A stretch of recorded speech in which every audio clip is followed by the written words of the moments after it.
Bonjour à tous. Aujourd'hui, je vous propose, pas je vous repose, je vais vous reposer un petit peu aussi, remarque, ma recette de cookies. Alors moi, je n'aime pas trop le goût du beurre, donc dans ma pâtisserie en règle générale, je mets de la margarine. La margarine en paquet, là, en boîte, peu importe. Vous, si vous aimez, vous mettez du beurre, bien sûr. Donc il faut du beurre ramolli. Donc ce qu'il y a de bien avec la margarine, c'est que c'est toujours un peu ramolli. Donc avec du beurre, vous aurez peut-être pas le même résultat que moi. Possible. Mais ça change pas grand-chose.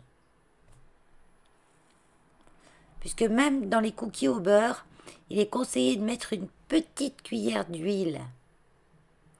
Ça aide à avoir une consistance un peu plus moelleuse à l'intérieur, craquante à l'extérieur. C'est ce que sont les miens.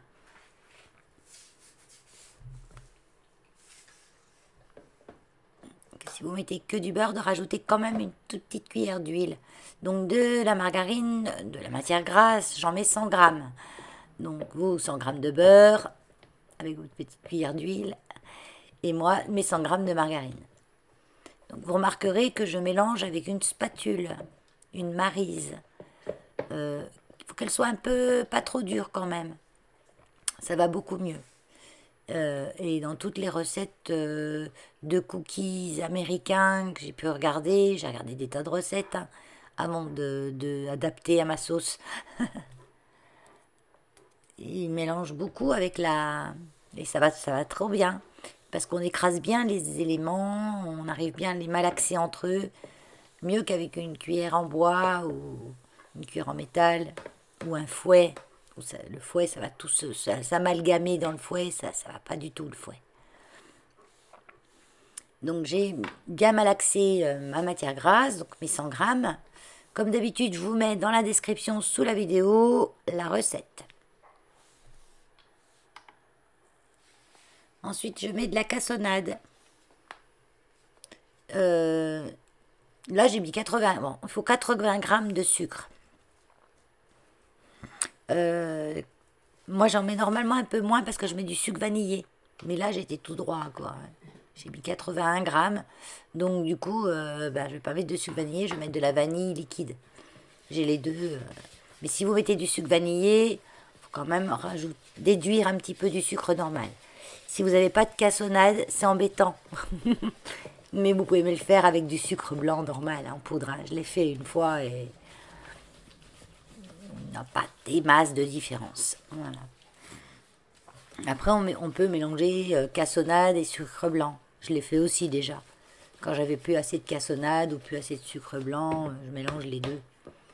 Du moment que vous ayez à peu près 70, 75 grammes, parce que ça dépend en fait de ce que vous allez mettre à l'intérieur de vos cookies. Avec les cookies, on peut y mettre tout ce qu'on veut dedans.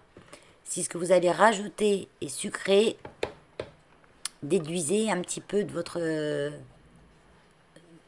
dose de sucre de départ.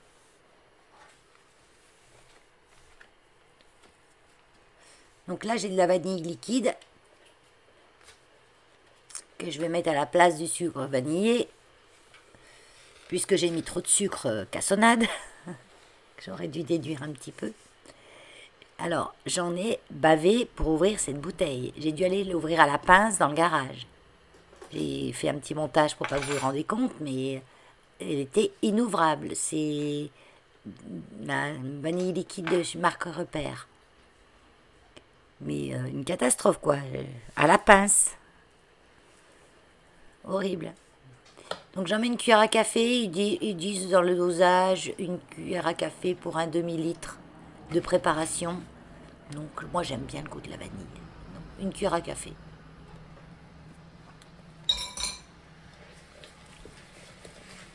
Donc que ce soit la vanille ou les différentes noix, différents chocolats, les ingrédients que je vais rajouter à l'intérieur, c'est facultatif. On met ce qu'on veut dedans. Hein.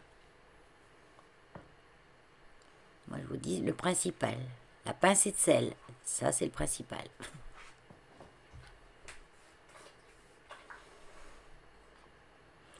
Un œuf entier. Moi, j'ai des œufs blancs parce que c'est une amie qui travaille avec Morphuge qui a des poules noires et elles font des œufs blancs qui sont trop bons. Très digestes, pas gras.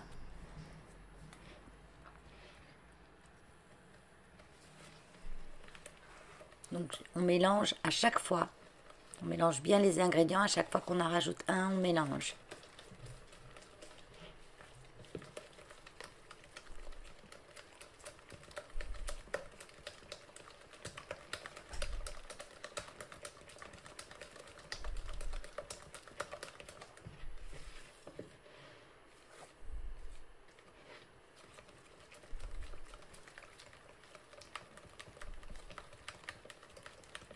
Et je mélange bien. Hein. Faut bien que la pâte soit travaillée. C'est important.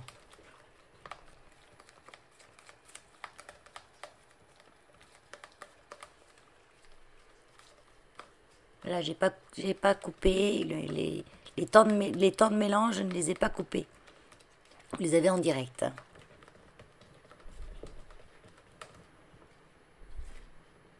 Moi, j'achète jamais de cookies. Je peux plus manger un seul cookies du commerce. Donc, je varie les plaisirs avec les miens. Je mets des choses différentes dedans. Des noix, des noisettes, des amandes, du chocolat au lait, du chocolat. J'achète du chocolat. L'autre jour, j'ai acheté du chocolat avec des éclats de caramel, beurre salé. Il y a toutes sortes de chocolats maintenant. Hein. Je mélange un peu de noir, un peu de blanc. J'ai mis des spéculoos aussi dedans. Tout à la fin, hein, tout ça. Donc là, j'ai mis la farine. J'en ai mis 160 grammes.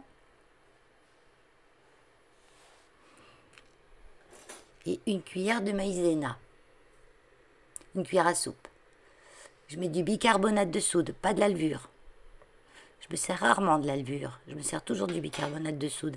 Une cuillère à café de bicarbonate de soude est équivalente à un sachet de levure. Mais moi, dans les cookies, on met du bicarbonate de soude. C'est français la levure. Hein. Souvent en cuisine étrangère, c'est le bicarbonate de soude. Hein. Voilà la maïzena. Je l'avais oublié. Donc une cuillère à soupe à peu près.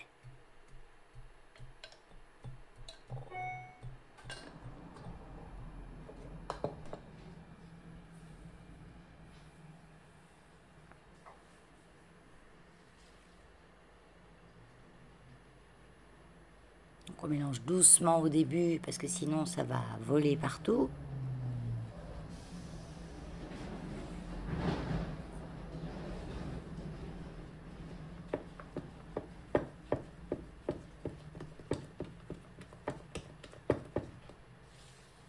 Ça fait les muscles de faire des cookies.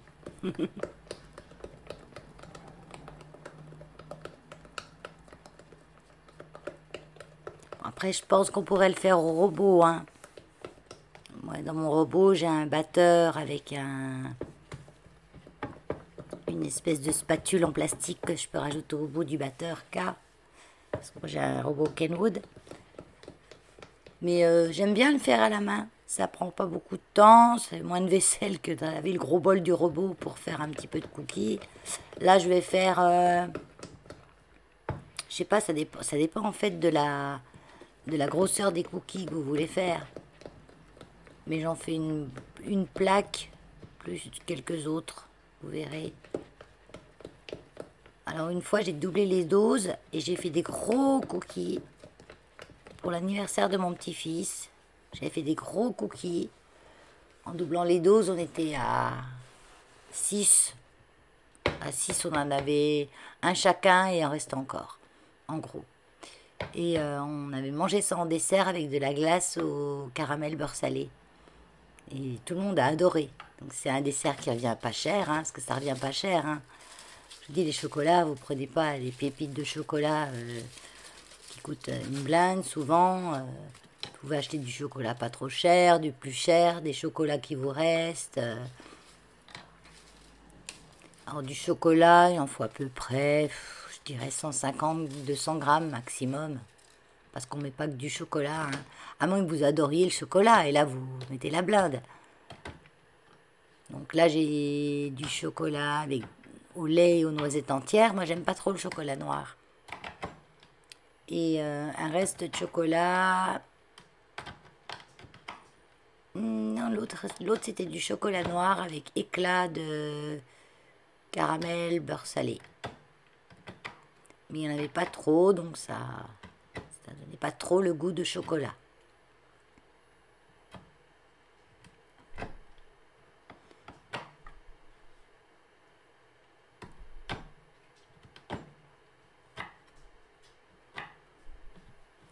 Donc le bon gros couteau, c'est important en cuisine, un bon couteau. Ça c'est un couteau que j'avais acheté il y a quelques années, je ne sais plus où, mais c'est un couteau japonais. Mais il va trop bien. Et c'est important quand on a un bon couteau d'avoir une planche en bois. Si vous avez un bon couteau et une planche en verre, ou même en plastique, ça abîme les couteaux. Donc c'est mieux d'avoir une planche en bois quand on veut faire des choses comme ça et qu'on a un bon couteau. Donc les pépites, les morceaux, hein, je les fais pas réguliers, hein, j'en ai des gros, j'en ai des petits, j'ai de la poudre. Ce qu'il y a de bien, c'est que bon, on a toutes les formes, qu'avec les pépites de chocolat, vous avez tout le même goût et tout la même forme. Donc là, au départ, j'en réserve un petit peu. Parce qu'une fois que j'ai formé mes petites boules sur ma plaque, je rajoute des petites pépites par-dessus. Et puis après, je change d'avis, comme d'habitude. Je vais toutes les mettre, en fait. En fait, c'est quand je mets que je me rends compte, quand je fais, je me rends compte, tiens, je vais rajouter ça, je vais rajouter ça. On peut rajouter des baies de goji, on peut rajouter, comme je vous dis, des morceaux de spéculoos. Mais là, il faudra réduire votre sucre, hein, parce que le spéculoos, c'est assez sucré. Donc là, j'ai des amandes normales, hein, des amandes. Voilà. On peut mettre des noix de pécan. C'est bon aussi avec des noix de pécan, j'en avais plus. Alors souvent, ce que je fais, j'achète chez Action les paquets où il y a toutes sortes de noix dedans. Il y a toutes sortes de noix, des baies de goji aussi parfois, du raisin sec. Je me sers de ça aussi. Bon là non, là j'ai pris des amandes.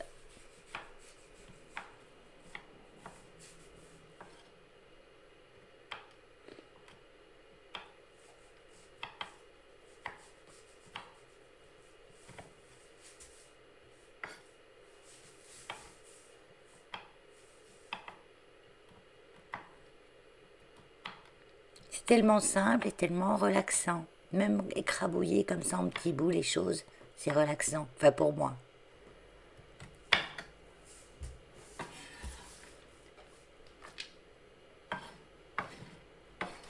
Voilà, du coup je récupère le chocolat que j'ai mis de côté et je rajoute avec. On verra après pour la déco.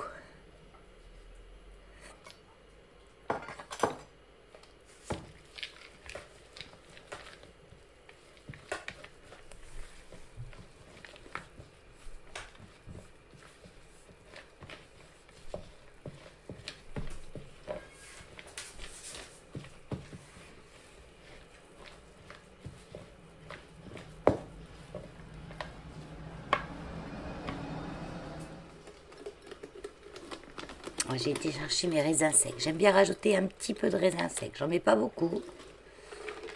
Sans les faire pré-tremper, etc. Hein, les raisins secs. Les raisins secs coûtent moins cher que les baies de goji. Parce que alors, les baies de goji, ça coûte cher. Hein.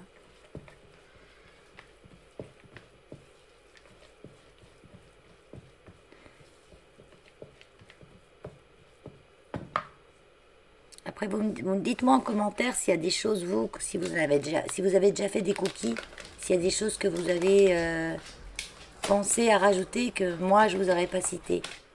Par exemple, là, j'ai acheté des éclats de caramel. Ça, c'est récemment que j'en ai acheté, parce que c'est relativement cher aussi, mais on n'en met pas beaucoup. Un paquet, ça fait longtemps. Hein. J'ai pensé aussi à rajouter des pralines. c'est pas donné non plus les pralines. Mais bon, des fois, on a des pralines en cadeau. À manger comme ça, c'est bof, bof. Hein. Et... Ou si vous faites des brioches à la praline, ben vous pouvez en mettre de côté et les rajouter dedans. Pareil, ça c'est très sucré. Donc, bien penser à réduire la dose de sucre.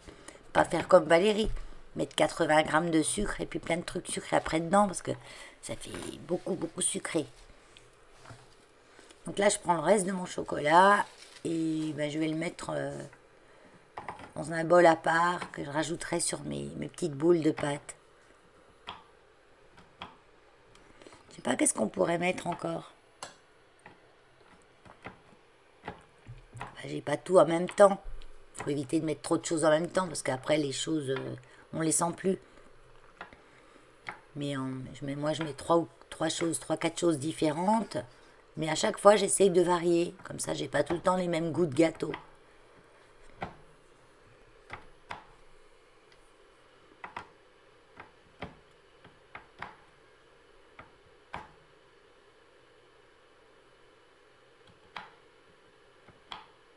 On pourrait y mettre des fruits secs, des fruits confits.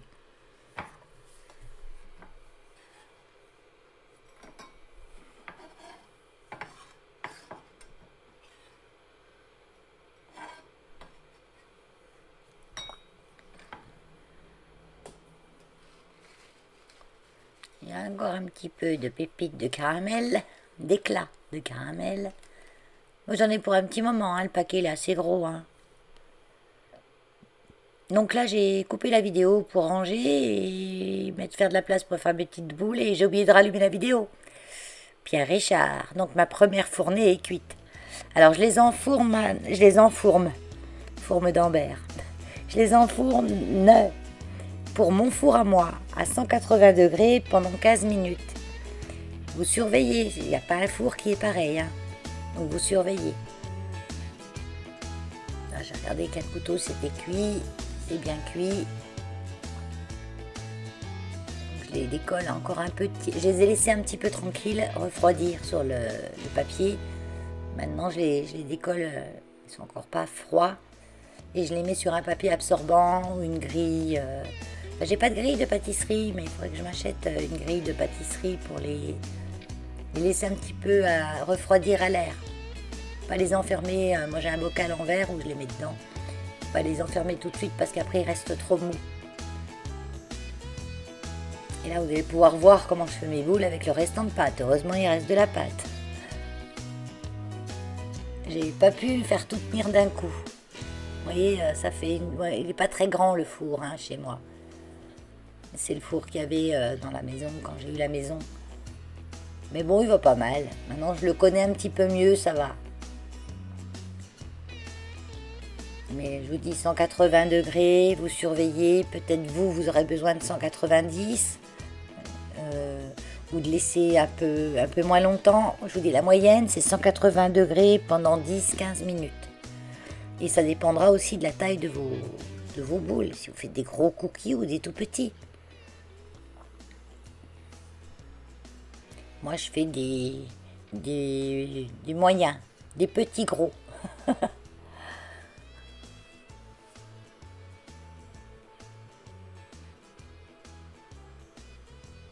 je suis obligée de refaire une fournée juste pour 3 cookies. Là, je vais faire. Là, je racle le bol au maximum pour essayer d'avoir le 3e.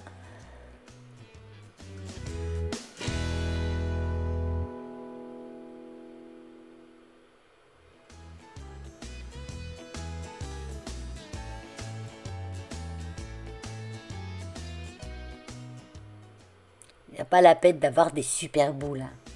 De toute façon, quand il s'étale à peu près rond.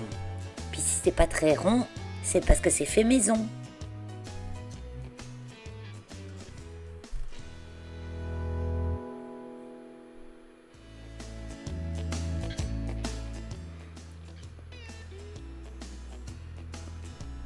Un petit peu plus rond quand même. Allez, je remets dessus ce que j'avais préparé, chocolat, j'enfonce un petit peu des morceaux de chocolat à l'intérieur. Même si ça déborde autour, c'est pas grave, parce que quand ça va s'étaler, ça va tout attraper. Et voilà. Allez, sur ce, je vous dis bye bye. À bientôt.